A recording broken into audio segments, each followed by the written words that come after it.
Is asteroids. Asteroids अब क्या होते हैं? अपार्ट फ्रॉम द स्टार, अगर हम स्टार के अलावा बात करें, स्टार्स, प्लैनेट्स, सैटेलाइट्स के बारे में हम पढ़ चुके हैं।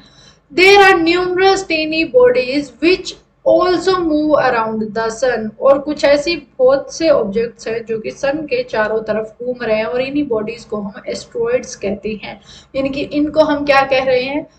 एस्ट्रॉइड्स कह रहे हैं। वो एस्ट्रॉइड्स क्या होते हैं? स्मॉल और रॉकी ऑब्जेक्ट्स होते हैं जो कि ऑर्बिट में मौजूद होते हैं, यानी कि वो जो परिक्रमा चक्र जो हमारे प्लैनेट्स सन के चारों तरफ घूम रहे हैं उसमें वहां पर प्रेजेंट होते हैं। ये क्या है? स्मॉल रॉकी ऑब्जेक्ट्स है, छोटे छोटे पत्थर हैं ये। These bodies are called asteroids, और इनको हम एस्ट्रॉइड्स कहते हैं, एस्ट्रॉइड्स के नाम से जानते हैं। They are found between the orbits of Mars and Jupiter. जो मार्स है और जुपिटर है उनकी बॉडीज के बीच में ये पाए जाते हैं। अगर मैं आपको इस पिक्चर के अंदर बताऊं तो मार्स और जुपिटर जो है इनके बीच में ये आपको लाइन दिख रही होगी कंप्लीट। ये हमारे क्या है? ये छोटे छोटे छोटे छोटे क्या है? ये हमारे सारे एस्ट्रॉइड्स हैं। यानी कि एस्ट्रॉइड्स क्या होते हैं? रॉकी पार्ट, किस चीज का? रॉकी ऑब्जेक्ट्स हैं जो कि ऑर्बिट के अंदर प्रेजेंट है और छोटे छोटे साइज के अंदर ये होते हैं।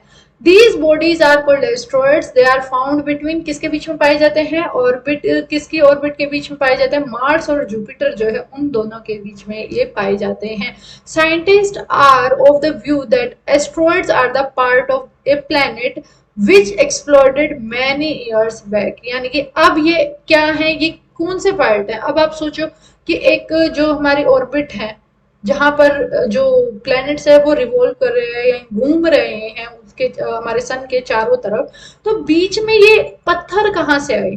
तो पत्थर क्या है? कौन से पार्ट हैं? अगर साइंटिस्ट का माने तो वो ये कहते हैं ये वो पार्ट हैं जो कि बहुत साल पहले किसी एक प्लेनेट के पार्ट होते थे जो कि टूट गए हैं, ब्रेक आउट या बर्स्ट हो गए हैं, और जिसकी वजह से ये एस्ट्रॉइड्स बन चुके हैं। यानी कि ये कौन सा पार्ट है? हमारा एक्सप्लोडेड मैनी ईयर्स बैक, बहुत साल पहले ये ब्रेकआउट हो गए थे, वो पार्ट है, उनको हम एस्ट्रॉइड्स कहते हैं।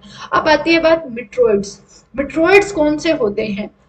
The small pieces of rock which move around the sun are called meteoroids. यानी कि मेट्रॉइड्स कौन सी हैं? अब ये जो हमारा था ये एस्ट्रॉइड है पूरा बड़ा पार्ट। अब इसके भी छोटे छोटे पार्ट हो जाते हैं, जैसे कि ये पार्ट मानते हैं, और ये घूम रहा है सन के चारों तरफ। वो कहाँ घूम रहे हैं? अभी फिलहाल के लिए वो मार्स और जुपिटर के बीच में घूम रहे हैं। कहाँ घूम रहे हैं वो? मार्स और जुपिटर। लेकिन ये छोटे छोटे और पार्ट्स जो है आ जाते हैं और वो कहाँ पर घूमने लग जाते हैं? सूर्य के चारों तरफ घूम रहे होते हैं, उनको हम मिट्रॉइड्स कहते हैं। Some of these meteoroids come near to the earth and tends to drop upon it. और कुछ ऐसे एस्ट्रॉइड्स होते हैं, मिट्रॉइड्स होते हैं जो कि अर्थ के बिल्कुल पास आ जाते हैं और जहां तक होता है कि ये अर्थ के ऊपर ही गिर जाते हैं। During this process due to friction, ये गिरते क्यों हैं? फ्रिक्शन की वजह से। With the air they get heated up and burn. और फिर क्या है? जैसे ही गिर रही है अर्थ की तरफ आ रहे हैं तो फ्रिक्शन जो है रिलीज होता है, और उसकी वजह से क्या होता है? एयर की वजह से फ्रिक्शन आ जाता है और हीट, ये क्या है? बहुत ज्यादा इनके अंदर हीट हो जाती है इकट्ठी, और फिर ये बर्न यानी कि जलने लग जाते हैं। It causes A flash of light, sometime a meteor without being completely burned fall on the earth and create a hole। अब क्या है? कई बार क्या होते हैं ये उल्का पिंड जिसको हम कहते हैं, अब ये आए तो है, ये एक्चुअल में क्या है? पत्थर है, बट जब ये अर्थ की तरफ बढ़ रहे होते हैं तो उस टाइम पे एयर की वजह से फ्रिक्शन क्रिएट होता है और ये गर्म हो जाते हैं, इसकी वजह से ये जलने लग जाते हैं।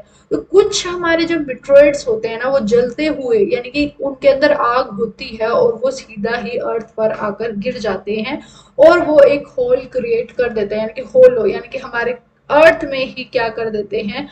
कोई भी मतलब जहां वो गिरेगा वहां पर खड्डा हो जाता है, तो उसको हम मिट्रॉइड्स कह रहे हैं। अब एस्ट्रॉइड्स क्या होते हैं? मिट्रॉइड क्या होते हैं और मिट्रॉइड क्या होते हैं? तीनों के बीच में डिफरेंस। जो एस्ट्रॉइड्स हैं वो फाइंड आउट किए जाते हैं कहाँ पर? स्पेस के अंदर हमें देखने को मिलते हैं, यानी कि जहां पर मार्स और जुपिटर के बीच में हमें देखने को मिलते हैं। मिट्रॉइड क्या होते हैं? When it enters N atmosphere, ये जब किसी भी एटमॉस्फेयर में एंट्री मिल जाती है उनको हम मिट्रॉइड कहते हैं। और when it hits the ground, जब ग्राउंड पर गिर जाते हैं तो उनको हम मीटरोइड कहते हैं। अब आपको अगर तीनों में वर्ड में डिफरेंस पूछा जाए तो एस्ट्रॉइड्स क्या होते हैं, जो कि स्पेस के अंदर प्रेजेंट है, जैसे कि हमने वो लाइन कंप्लीटली देखी छोटे छोटे पार्ट्स के अंदर। मिटरोर क्या होते हैं, जो कि एटमोस्फेयर के अंदर एंट्री कर गए, यानी कि जैसे अर्थ के अंदर वो आ गए हैं। अब वो जब अर्थ पर गिर जाते हैं, यानी कि हिट द ग्राउंड, जब उन्होंने अर्थ पर गिरे, वो उल्का पिंड गिरे, तो उनको हम मिटरोइड्स के नाम से जानते हैं। नेक्स्ट आता है, do you see a whitish broad band like a white glowing path across the sky on a clear starry nights. क्या आपने ऐसा देखा है कि व्हाइट व्हाइट पोर्शन जब जो मून है वो नहीं होता प्रेजेंट, आपने एक देखा होगा कि अलग ही टाइप की आप जब ध्यान से देखेंगे आसमान को, तो एक व्हाइट कलर की बिल्कुल अच्छी तरीके से एक लाइन सी, एक रास्ता सा आपको दिखाई देगा आसमान में। It is a cluster of millions of star, और ये क्या है, समूह है। क्लस्टर का मतलब क्या है, मिलियंस ऑफ स्टार का समूह है, यानी कि फुल ऑफ स्टार्स हैं। क्लियर स्टेरी नाइट का मतलब क्या है, फुल ऑफ स्टार, उस दिन बस स्टार ही स्टार दिखते हैं। This band is a milky wave Galaxy, और उस बैंड को हम क्या कहते हैं, मिल्की वेव गैलेक्सी के नाम से जानते हैं। Our solar system is a part of this Galaxy, और सोलर सिस्टम हमारा क्या है, पार्ट है इसी गैलेक्सी का। In ancient India, it was imagined to be a river of light flowing in the sky. Thus, it was named आकाश गंगा। ये हमारे जो सोलर सिस्टम है, ये पार्ट है किसका, गैलेक्सी का।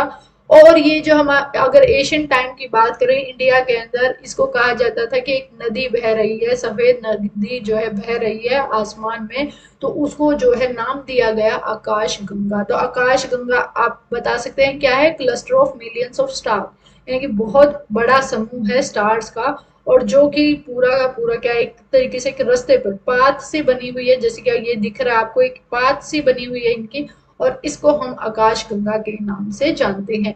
एक galaxy is a huge system of billions of star, galaxy के अंदर बहुत बिलियंस ऑफ स्टार होते हैं, and the cloud of dust and gases, और क्लाउड्स होते हैं डस्ट और गैसेस के। There are millions of such galaxies that make the universe, और ऐसी ही मिलियंस ऑफ गैलेक्सीज हैं, और वो गैलेक्सीज जो है मिलकर क्या बना देती है, यूनिवर्स बना देती है। It is difficult to imagine how big the universe is, बहुत मुश्किल है कि ये पता लगाना कि हमारा यूनिवर्स कितना बड़ा है। Scientist are still trying to find out more and more about it. Scientist जो हैं, वो वैज्ञानिक जो क्या कर रहे हैं, वो और ज्यादा फाइंड आउट करने की कोशिश कर रहे हैं। We are not certain about it size, हम इसके साइज के बारे में नहीं बता सकते। We know that all of us, you and I, belong to this universe. हम बस ये कह सकते हैं हम इस संसार से क्या है, बिलोंग करते हैं, हम इतना ही कह सकते हैं, लेकिन एक्चुअल में हमें नहीं पता कि यूनिवर्स जो है कितना बड़ा है। तो इस चैप्टर के अंदर हमने क्या पढ़ा, किस चीज के बारे में पढ़ा, हमने पहले अर्थ के बारे में पढ़ा, सोलर सिस्टम के अंदर प्लैनेट्स के बारे में पढ़ा, मिल्की वेव यानी कि आकाश गंगा के बारे में पढ़ा, और द यूनिवर्स यानी कि यूनिवर्स क्या है, संसार क्या है, उसके बारे में देखा। अब अगर हम बात करें अर्थ, तो एक जस्ट एक छोटा सा पार्ट है, उस छोटे से पार्ट के छोटे से हिस्से में, उस एक जो है हमारा देश है, और उस देश के भी एक छोटे से हिस्से में हम रहते हैं। यानी कि ये क्या है, एक हमारा अर्थ, अगर हम हमारी वैल्यू देखें तो अर्थ क्या है, सिर्फ एक छोटा सा सिस्टम है, छोटा सा पार्ट है यूनिवर्स का, और उस यूनिवर्स के अंदर हम जीवित हैं। इस यूनिवर्स में ऐसे ऐसे कितने प्लैनेट्स है, कितना सोलर सिस्टम है, मिल्की वेव्स, अर्थ वगैरह कितने और हैं। अर्थ के जैसे ही जीवन क्या पता किसी और प्लैनेट पर भी चल रहा हो, ये अभी किसी को पता नहीं लगा है। इसी के साथ चैप्टर हमारा 1 कंप्लीट होता है।